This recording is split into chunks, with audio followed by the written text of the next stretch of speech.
Hi சொந்தங்களே, எப்படி இருக்கீங்க? ஸோ நான் இப்போ காமிக்க போகிற ஒரு டேட்டாவை நீங்கள் பார்த்தீங்கன்னா இந்த வருஷம் H1B எவ்வளோ ஒரு ஹர்டல்ஸை கடந்து வந்திருக்கு அப்படின்னு வந்து புரியும்.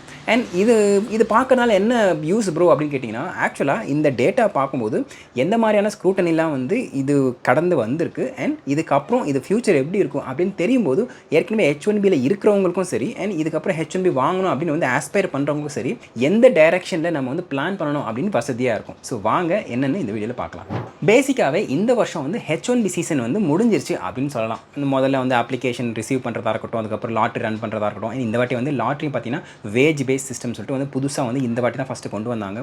அதுவாக இருக்கட்டும், அதுக்கப்புறம் வந்து அப்ரூவல் இந்த சீசன் வந்து ஃபுல்லாக வந்து ரேப் அப் ஆகிடுச்சு. இப்போ வந்து USAIS வந்து ஒரு வாரத்துக்கு முன்னாடி அவங்க வந்து ஒரு டேட்டா வந்து ரிலீஸ் பண்ணியிருக்காங்க. அது என்ன அப்படின்னு பார்த்தீங்கன்னா, இந்த H1B சீசனில் எவ்வளோ அப்ளிகேஷன்ஸ் வந்துச்சு அண்ட் எவ்வளோ வந்து அவங்க அப்ரூவ் பண்ணுறாங்க அண்ட் என்னென்ன மாதிரியான மெட்ரிக்ஸ்லாம் அதில் இருக்குது அப்படின்ற ஒரு டேட்டா வந்து ரிலீஸ் பண்ணியிருக்காங்க. அதில் இன்ட்ரெஸ்டிங்காக நான் பார்த்த ஒரு 4 பாயிண்ட் இது. ஃபஸ்ட்டு பாயிண்ட் வந்து இந்த வாட்டி லாட்ரியில் செலக்ட் ஆன பர்சன்டேஜ் இருக்கு இல்லையா, அது வந்து 71.5% ஆஃப் த அளவுக்கு வந்து மாஸ்டர்ஸ் டிகிரி வச்சுருக்கவங்களுக்கு போயிருக்கு அப்படின்னு USAIS அவங்க டேட்டாவில் சொல்லியிருக்காங்க. போன வருஷம் இந்த பர்சன்டேஜ் வந்து 57% இருந்தது. இது வந்து ஒரு ஹியூஜ் இன்க்ரீஸ். ஸோ இந்த ஒரு டேட்டாவில் நமக்கு என்ன தெரியுதுன்னு பார்த்தீங்கன்னா, யூஎஸ்குள்ளே இருந்தே F1லேருந்து H1B மாறுறாங்க இல்லையா, அந்த கேண்டிடேட்க்கு வந்து இது வந்து ஒரு அட்வான்டேஜ். ஆனால் இதுவே வெளியிலேருந்து இங்கேருந்து வந்து H1B அப்ளை பண்ணிட்டு போவாங்க இல்லையா, அவங்களுக்குலாம் இது வந்து ஒரு பெரிய டிஸ்அட்வான்டேஜ். ஆனால் இந்த வருஷம் வந்து அதுவும் கிடையாது. ஏன்னா இந்த மாதிரி வெளியிலேருந்து அப்ளை பண்ணுறவங்களாம் $100,000 ஃபீஸ் கட்டணும் அப்படிங்கிறனால அந்த அப்ளிகேஷன்ஸ் எல்லாமே வந்து ஸ்டாப் ஆகிடுச்சு. அண்ட் அதுதான் பாயிண்ட் நம்பர் 2. ஸோ இந்த வருஷம் நார்மலாகவே H1B ரெஜிஸ்ட்ரேஷன் வந்து 38.5% கம்மியாக இருக்குது அப்படின்னு சொல்லியிருக்காங்க.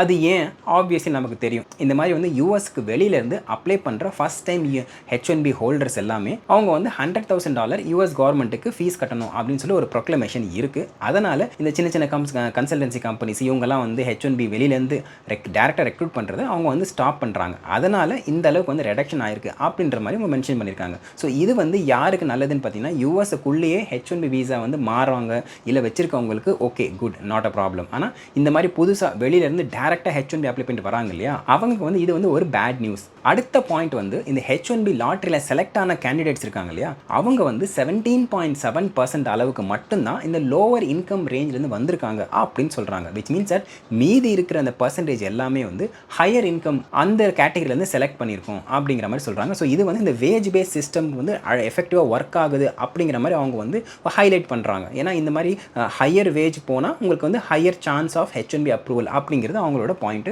அண்ட் அதை வந்து இந்த H1B லாட்ரி சிஸ்டத்தில் அவங்க வந்து இம்ப்ளிமெண்ட் பண்ணியிருக்காங்க அண்ட் அந்த நம்பர்ஸும் வந்து காமிக்குது அப்படின்னு அவங்க ஹைலைட் பண்ணுறாங்க. ஸோ இதனால் என்ன பெனிஃபிட் அப்படின்னு பார்த்தீங்கன்னா, எக்ஸ்பீரியன்ஸ் கேண்டிடேட்க்கு நல்லா வந்து ஒரு பெனிஃபிட்டாக இருக்கும். இந்த என்ட்ரி லெவலில் வந்து H1B கொண்டு வராங்க பார்த்தீங்களா, அவங்களுக்கு இதெல்லாம் வந்து ஒரு நெகட்டிவ் ஃபேக்டராக வந்து அமையும். அண்ட் அடுத்தது 4th பாயிண்ட் என்ன, இதுவும் வந்து லிட்டில் சர்ப்ரைசிங் பாயிண்ட் என்ன அப்படின்னு பார்த்தீங்கன்னா, ஆக்சுவலாக போன வருஷம் கம்பேர் பண்ணையில் இந்த வருஷம் வந்து 38.5% அளவுக்கு ரெஜிஸ்ட்ரேஷன் கம்மியாக இருக்குது அப்படின்னு நான் சொல்லியிருந்தேன். ஆனால் எம்ப்ளாயர்ஸ் இருக்காங்க இல்லையா, அந்த எம்ப்ளாயர்ஸ் பார்த்தீங்கன்னா வந்து ஆல்மோஸ்ட் நோ சேஞ்ச்.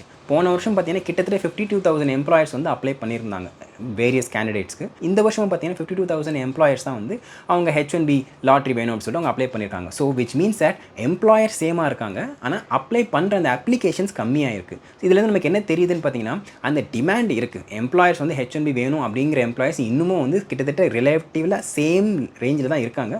ஆனால் மக்கள் பார்த்தீங்கன்னா வந்து இல்லை வேண்டாம் அப்படின்னு சொல்லிட்டு அவங்க வந்து அந்த அப்ளிகேஷன் கம்மியாக வந்து சப்மிட் பண்ணுறாங்க. ஸோ இது பார்த்தீங்கன்னா இது வந்து ஒரு சர்ப்ரைசிங் ட்ரெண்ட் இதில் தெரியுது அப்படின்றது புரிய வருது. ஸோ இந்த ட்ரெண்ட் இப்படி இருக்கிறதுக்கு அவங்க 2 காரணங்கள் சொல்கிறாங்க. ஒன்று என்னென்னு பார்த்தீங்கன்னா, beneficiary centric lottery system and இந்த மாதிரி சேஞ்சஸ் கொண்டு வந்தது அப்படின்றாங்க.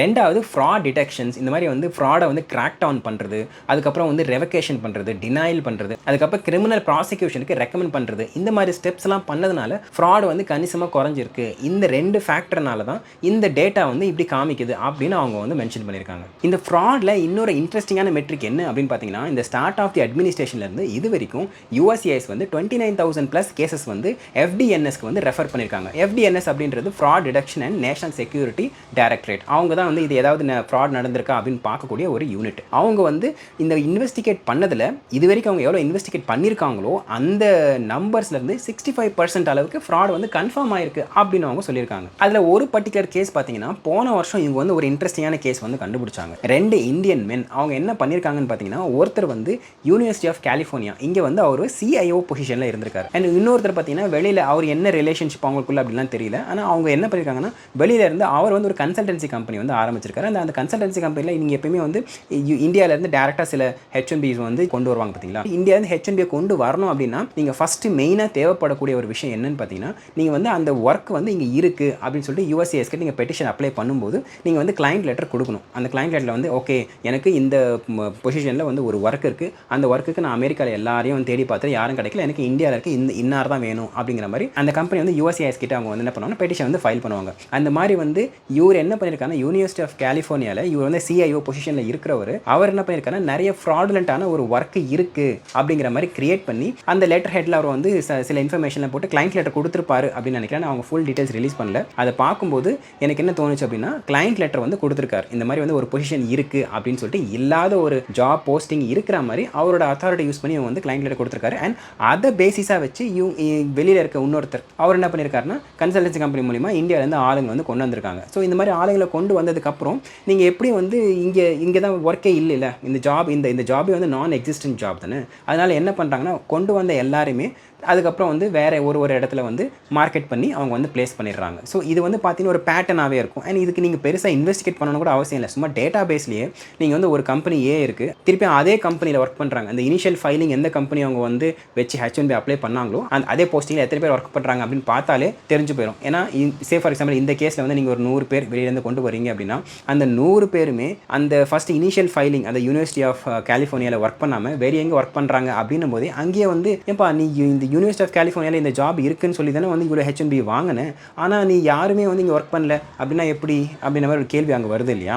அட்லீஸ்ட் ஒரு 100 பேரில் ஒரு 20-30 பேர் வந்து இல்லை அந்த போஸ்டிங் வந்து போயிடுச்சு மாறிடுச்சு அதுக்கப்புறம் வந்து ரிக்வயர்மெண்ட் மாறிடுச்சு அப்படின்னு சொன்னால் கூட ஓகே ஒத்துக்கலாம். 100 பேரில் 100 பேருமா வந்து வெளியே மாறி போகிறாங்க அப்படின்னும் போது அங்கே ஒரு பெரிய கேள்விக்குறி வருது இல்லையா. ஸோ இந்த மாதிரி வந்து அவங்க கண்டுபிடிச்சி இப்போ அடுத்த மாதம் அவங்களுக்கு வந்து சென்டென்சிங் நினைக்கிறேன், அவங்க வந்து 5 years sentencing and then 250K அளவுக்கு அவங்க ஃபைன். இது வந்து ஒரு பர்டிகுலர் கேஸ். இந்த மாதிரி வந்து நிறைய அவங்க வந்து போகிறாங்க. ஸோ இங்கே என்ன ஆகுது அப்படின்னு பார்த்தீங்கன்னா, முதல்லலாம் பார்த்தீங்கன்னா இந்த கன்சல்டன்சி கம்பெனின்றது ஒரு லூக்ரேட்டிவ் பிஸ்னஸாக இருந்துச்சு. ஏன்னா இந்த மாதிரி கன்சல்டன்சி கம்பெனி ஆரம்பிச்சிருப்பாங்க, நடுவில் உள்ள ஏதாவது டேரக்டர் பொசிஷனில் யாராவது இருப்பாங்க, இல்லை இந்த மாதிரி வந்து ஏதாவது ஒரு சீஃப் எக்ஸிக்யூட்டிவ் ஆஃபீஸர் பொசிஷனில் யாராவது இருப்பாங்க, அவங்க மூலிமா வந்து எங்கள் கம்பெனியில் ஒரு பொசிஷன் இருக்குது அப்படின்ட்டு இல்லாத ஒரு பொசிஷன் இருக்குது அப்படிங்கிற மாதிரி அவங்க என்ன பண்ணுவாங்கன்னா யூஸ் பண்ணி அது வந்து கன்சல்டன்சி பிஸ்னஸில் வந்து அவங்களுக்குன்னு ஒரு போர்ஷன் போகும். இந்த மாதிரி வந்து நடந்திருக்கு. இது வந்து ஒரு லூக்ரேட்டிவ் பிஸ்னஸாகவே இருந்திருக்கு முதல்ல.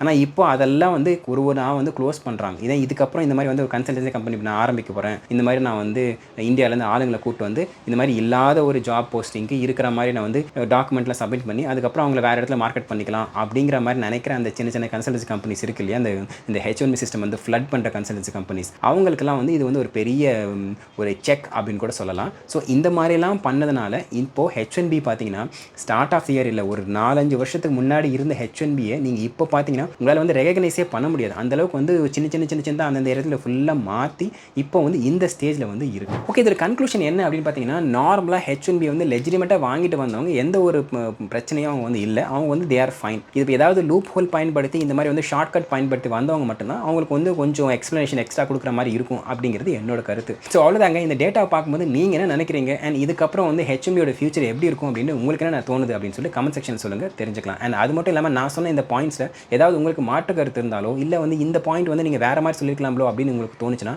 அதே வந்து தாராளமாக கமெண்ட் செக்ஷன் சொல்லுங்கள், தெரிஞ்சுக்கலாம். அண்ட் இதே மாதிரி இன்னொரு வீடியோ சந்திக்கிறேன். அது வரைக்கும் thank you, take care, bye bye. சொந்தம் தொடர சப்ஸ்கிரைப்.